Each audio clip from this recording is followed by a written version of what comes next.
Welcome back to another dramatic reading.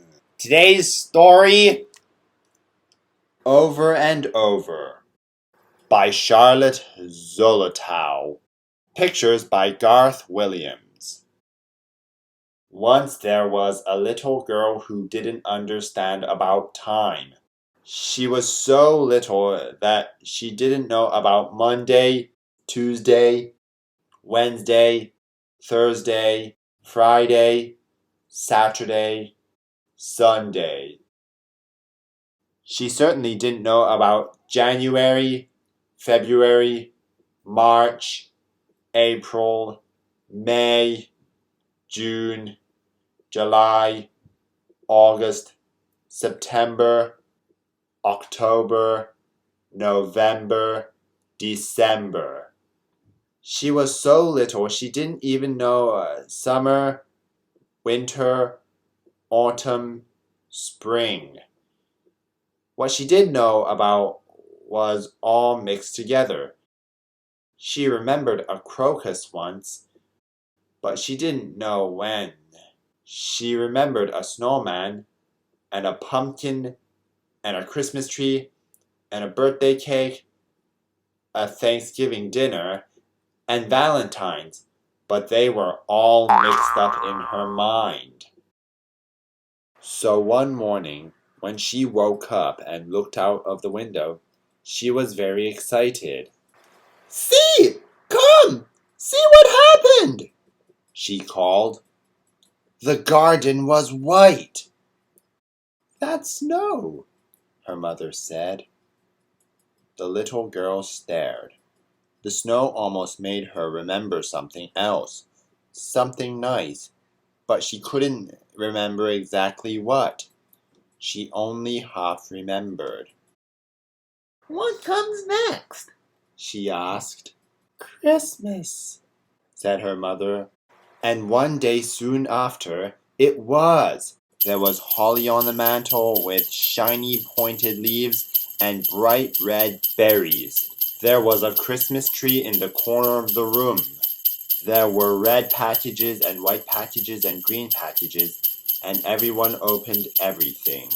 The floor was covered with tissue paper and with little cards saying Merry Christmas. The little girl loved Christmas, but she half remembered something else. "What comes next?" she asked that night. "Valentine's Day comes next," said her mother. The little girl woke up and went to sleep many times, and it snowed and the wind blew. Then one day she woke up and the breakfast table was full of little envelopes for her. "For me?" she asked. "For you," her mother said. The little girl opened the envelopes. There were red hearts with white lace and lace squares with purple violets. There were roses with stems and little poems. There were bright red hearts that said, "I love you," and all of them said, "Happy Valentine's Day." "For me?" said the little girl. "For you," said her mother, and the little girl was very happy, though she half remembered something else. "What comes next now?" she asked. "Easter," said her mother. The little girl waited. She woke up many mornings and went for many walks and had many baths. Then one morning the air was soft and warm, and the birds were singing outside. And the little girl went downstairs, and there was a big basket full of shiny green paper grass, and a big chocolate egg with white icing on it. And there were some little fuzzy yellow chicks, and one little bunny who played music when she wound him. "I like Easter," the little girl said. But that night she asked, "What comes next?" "Vacation comes next," said her mother, smiling. We are going to the seashore. The weather grew warmer and warmer. The crocus the little girl remembered bloomed again. The leaves came out on all the trees. The grass was thick and green, and it was hot. One day, the little girl's family got into the car with many suitcases, and off they drove to the seashore. There was a little house right on the beach, and the little girl found snail shells and clam shells and lovely shiny oyster shells. Every day she went swimming in the cool water.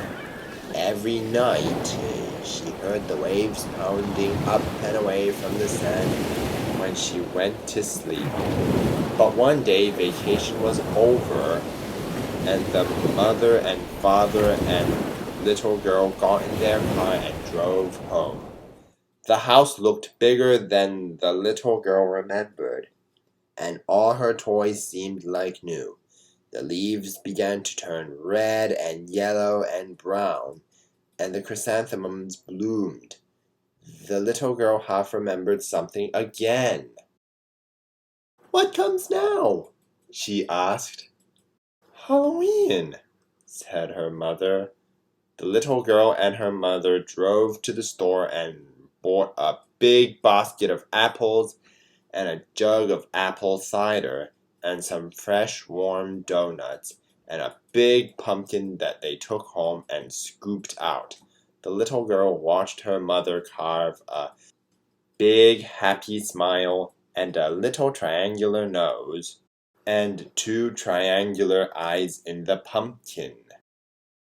That night, the little girl stood by the door, and every time the bell rang, she asked the ghosts and witches and tigers and tramps and devils who came, "What's your name?" But all they said was, "Trick or treat!" And the little girl handed them their treat of doughnuts and apples and said, "Happy Halloween!" when they went away. Here's a bit of news flash for you. I went trick-or-treating as well. I went as SpongeBob's shopping list ghost.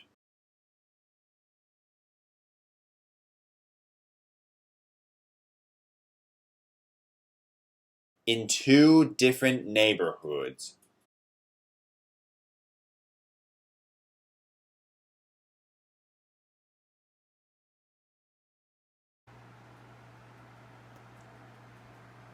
And look how much candy I received.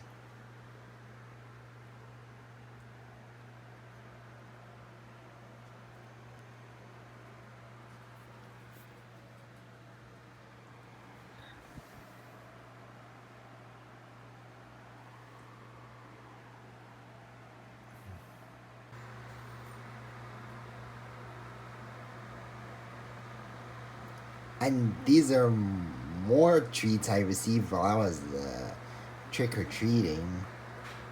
And here are some Pokemon trading cards I received when I went out trick-or-treating. "What comes next?" she asked her mother the next day. "Thanksgiving," her mother said. The little girl woke up one day to a delicious roasting smell and the fragrance of pies. That afternoon, her grandmother and grandfather and uncles and aunts all came to her house for dinner, and afterward they sat in front of the fire and cracked open walnuts and ate the soft, sweet kernels. "Does anything come now?" the little girl asked that night. "Oh, yes," said her mother. "The next thing that comes is a very special day. Your birthday."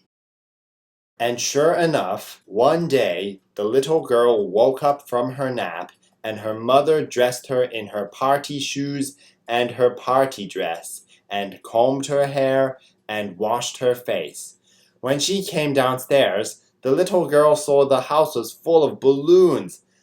There were red balloons, pink balloons, white balloons, blue balloons, and the table was set with a blue tablecloth and pink baskets of nuts, and blue and pink flowers, and funny pink and blue hats. The doorbell began to ring, and the little girl's friends kept coming with presents. When the presents were all opened and everyone had played Ring Around a Rosie, they all sat down at the table. Then the little girl's mother brought in a cake with pink candles. Everyone sang, "Happy birthday to you!" Then the little girl made a wish and blew out the candles.